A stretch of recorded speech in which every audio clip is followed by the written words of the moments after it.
सिर्फ 8 साल का था। आज मेरा बेटा 17वें साल में है। जब मेरा बेटा 8 साल का था उस समय दाने दाने को हम मोहताज ऑटो चलाते हैं। मेरा ऑटो दुकान के सामने से वर्दी धारक लोग उठा ले जाते हैं और उस पर फाइन मार देते हैं 50। दुकान होती है उस पर कांग्रेस पार्टी वाले घेर देते हैं। सफर अच्छा हो, घर बार अच्छा हो, घर के अंदर रहूं, घर का काम करूं, मैं घर बसेला। एक कहावत तो सब लोग जानते हैं। आज एक गरीब माँ यानी कि मैं और अपने एक गरीब माँ का बेटा यानी कि मेरा बेटा, उसका छोटा सा कहानी बताऊंगी। हो सकता है वीडियो बहुत लंबा हो जाए और हो सकता है बीच में मेरा गला भर आए, बहुत कुछ हो सकता है, लेकिन आप लोग पूरा वीडियो जरूर वॉच करिएगा। आइए, मैं एक जो मेरे यूट्यूब परिवार जो मेरा है ना, वो 7,500 का मेरा पुराना परिवार है, वो मेरे बारे में जानता है। लेकिन इंस्टा परिवार नहीं है, समाज है, क्योंकि लाख के ऊपर है और यही फेसबुक पे 62,000 प्लस है। तो मैं आप लोगों को बता दूं कि मैं एक महिला हूं, देख ही रहे हो आप लोग, और मैं बहुत गरीब परिवार से आती हूं। ऐसा नहीं है कि मैं अचानक गरीब हो गई, बहुत अमीर परिवार में पैदा हुई थी, जी बिल्कुल भी नहीं। मैं एक गरीब परिवार में पैदा हुई थी, गरीब बाप की बेटी हूँ और गरीब घर में मेरी शादी हुई थी, क्योंकि पता है आप लोगों को कि हमारे यहाँ दहेज प्रथा है। आज मैं अपने बेटे के बारे में बताने वाली हूँ। बहुत दिन से सोच रही थी, लेकिन मुझे समय नहीं मिल रहा था। समय क्यों नहीं मिल रहा था, मेरी क्या स्थिति है, मेरी क्या परिस्थिति है, मैं बेटे के बारे में क्या कहना चाहती हूँ, ये सारी चीज़ें इस वीडियो में आप लोगों को मिल जाएगा। तो मैं आपको बता दूं, जब मेरा बेटा सिर्फ 8 साल का था, आज मेरा बेटा 17वें साल में है। जब मेरा बेटा 8 साल का था उस समय दाने दाने को हम मोहताज हो गए थे। क्यों हो गए थे ये भी हम विस्तार से बताते हैं। बहुत लोगों का प्रश्न होता है कि मैडम आपके पति क्या करते हैं, तो आज मैं हर एक सच्चाई बताना चाहूँगी और मैं बता दूं कि मैं अपने सोशल मीडिया चैनल पर कभी झूठ नहीं बोलती। पहली बात तो मेरे पति ऑटो चलाते हैं। मैं किस परिवार से हूँ, मेरा जाति क्या है, आज मैं ये भी क्लियर कर दूँ। मेरे पिताजी का सरनेम पाठक है और जहाँ मेरी शादी हुई है वो मिश्रा है। कोई ट्रोल मत करिएगा, मैं ये नहीं बताती थी क्योंकि मैं सोशल मीडिया पे हूँ। आइए, मैं क्यों आज ये वीडियो बना रही हूँ, बहुत स्पेशल वीडियो है, बहुत स्पेशल वीडियो है। जब मेरा बेटा महज 8 साल का था तो मेरे घर की स्थिति इतनी खराब हो गई थी कि हम दाने दाने को मोहताज हो गए थे। क्यों हुए थे, इस पे भी हम थोड़ा सा प्रकाश डालते हैं। मेरे पास एक पहले भी ऑटो था और ऑटो तो था, इसके पहले हम लोग मुंबई में थे तो सूरत में शिफ्ट हुए तो ऑटो लिए। मुंबई में भी ऑटो ही था।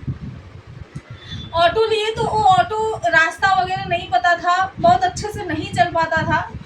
तो मिश्रा जी के दिमाग में आया कि हम एक दुकान खोलते हैं। मिश्रा जी दुकान खोले और स्टार्टिंग में दुकान बहुत अच्छा चला। हमें ऐसा लगा कि शायद यहीं से हमारा भाग्य उदय होगा, हमारी किस्मत पलट जाएगी। लेकिन भगवान को तो कुछ और ही मंजूर था साहब। जब ये ऑटो लगा करके दुकान खोले, एक दिन ऐसा हुआ जबकि मैं मना करती थी कि ऑटो घर पे ही छोड़ के जाओ, तो बोले नहीं वहाँ पे सामान लाना होता है, ऐसा सब प्रॉब्लम होता है। मैं बोली कोई बात नहीं। तो दुकान किस चीज़ का था, समोसा चाय और पान मावा का दुकान मेरा था। स्टार्टिंग में बहुत अच्छा दुकान चला, लेकिन भगवान को जैसे मैं पहले ही बता दी कुछ और मंजूर था। एक दिन ऐसा आता है कि मेरा ऑटो दुकान के सामने से वर्दी धारक लोग उठा ले जाते हैं और उस पर फाइन मार देते हैं 50,000 का। मेरी कैपेसिटी ना तब थी ना आज है कि हम 50,000 दे करके ऑटो छुड़ाएं। इसके बाद जो हमारी दुकान होती है उस पर कांग्रेस पार्टी वाले घेर देते हैं उसको, हमारी दुकान टूट जाती है। फिर हम एकदम धड़ल्ले से एकदम नीचे गिर जाते हैं। जैसे कि पहले ही बता दी कि हम दाने दाने को मोहताज हो गए। रूम भाड़े का, पानी का पैसा देना है, हर एक चीज़ का पैसा देना है और हमारे पास नौकरी नहीं। मैं कभी नौकरी नहीं की थी। मैं आप लोगों को आज सच्चाई बता रही हूँ। मैं कभी नहीं सोची थी कि मैं कभी घर में से बाहर निकलूँगी, मैं अपने आप को किसी को दिखाऊंगी कि मैं मेरा शकल कोई देखेगा। कभी नहीं सोची थी। मेरा शुरू से एक ही वो था कि हम सफ़र अच्छा हो, घर बार अच्छा हो, घर के अंदर रहूं, काम करूं, लेकिन भगवान को तो कुछ और ही मंजूर था साहब। तब एक दिन ऐसा आता है कि मैं सर पटक के मिश्रा जी के सामने रोने लगती हूँ और मैं ये बोलती हूँ कि मिश्रा जी मेरा बेटा है, हम हैं, आप हो, कैसे होगा, कोई पूछने वाला नहीं है, ना तो मायके पक्ष से ना तो ससुराल पक्ष से। कड़वा सत्य है, एकदम कड़वा सत्य है। तो मिश्रा जी बोले तुम कहना क्या चाहती हो? तब मैं उनको बोली कि हमें कहीं नौकरी लगवा दो, मैं भी नौकरी करूंगी, जब आपका रोलिंग सुधर जाएगा तो मैं नौकरी छोड़ दूंगी। मिश्रा जी का भी दिमाग काम किया। यही मिश्रा जी 4 साल पहले जब मैं बोलती थी मुंबई में कि मेरा नौकरी लगवा दो, तो बोलते थे कि तुम पागल हो क्या, तुम्हारा दिमाग काम नहीं कर रहा क्या, तुम नौकरी करोगी, मैं कमा लूंगा। लेकिन समय कब कैसे परिवर्तित होता है किसी को नहीं पता। तो मिश्रा जी मेरा किसी से बात किए, मेरी नौकरी लगी। मेरा बच्चा महज 8 साल का था, छोटा सा, बहुत बहुत स्मार्ट, बहुत खूबसूरत, गोरा चिट्टा सा मेरा बच्चा था और मेरी नौकरी लग गई। अगले दिन मुझे इंटरव्यू के लिए जाना था। मैं अपने बेटे को बोली बच्चा घर से बाहर मत निकलना। 8 साल का मेरा बच्चा, छोटा सा घर, छोटी सी खिड़की, और मेरा बच्चा 12 घंटा मेरा इंतजार करता था उसी घर में पैक होकर के। मेरा बच्चा बहुत संघर्ष किया है हमारे साथ, बहुत संघर्ष किया है। सॉरी, मेरा बच्चा इंतजार करता था कि मेरी मम्मी आएगी तो घर से बाहर निकलूंगा। और बीच में मिश्रा जी पानी भरने आते थे दोपहर में, तो बेटे को खाना खिला के जाते थे। बहुत कुछ लोग बोले, बहुत गालियां सुनी हूँ, बहुत ताने सुनी हूँ, यहाँ तक कि मुझे बांझ का टैग दिया गया है। और उसका मतलब लॉजिक तो देखिए कि मैं गरीब घर की बेटी हूँ, इसलिए मैं वंश का मुंह नहीं देखूंगी। लेकिन मैं श्री राम जी से कहूंगी कि हे प्रभु, जैसे आप मेरा लाज रखें, वैसे 7 घर दुश्मन की बेटी होगी ना, उसका भी लाज रखना। आज मेरे पास वंश भी है। मेरे बेटे का नाम है अनमोल मिश्रा। मेरा बेटा ओलंपियाड का एग्जाम दिया, जिसमें पूरे वर्ल्ड में टॉप रैंक पर आया है मेरा बच्चा। हमें गर्व है कि मेरे कोख से ऐसा होनहार बच्चा पैदा हुआ। मैं बार बार भगवान को धन्यवाद करूंगी। और मुझे उम्मीद भी नहीं था, मुझे बिल्कुल कभी उम्मीद नहीं था कि मेरा बेटी या बेटा होगा तो इतना होनहार होगा।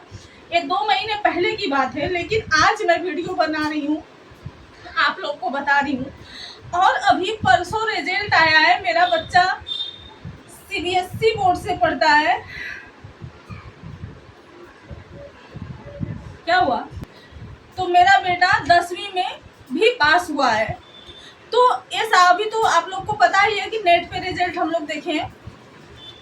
तो ये मेरे लिए बहुत गर्व की बात है कि इतना ताना बाना सहने के बाद, इतनी गरीबी झेलने के बाद, हम बताएं, एक हम वीडियो डाले हैं जिसमें हर प्रकार का, कभी साड़ी पहनी हूँ, कभी सूट पहनी हूँ, कभी पतली हूँ, कभी मोटी हूँ। उस पर श्वेता श्रीवास्तव का कमेंट आया है कि मम्मी लव यू, आप बहुत अच्छी लग रही है। उसमें आप लोग घर देखिएगा, हम ऐसे ऐसे घर में रहे हैं ना भाड़े से भाई साहब, जिसका दीवार नहीं दिखता था कि किस कलर का है। हम ड्यूटी करते थे ना, 12 घंटा का ड्यूटी था, 2 घंटा ओवर टाइम, 14 घंटा नौकरी करते थे ना, तो भूख लगती थी तो पानी पी के भूख को मिटाते थे अपने बच्चे के लिए।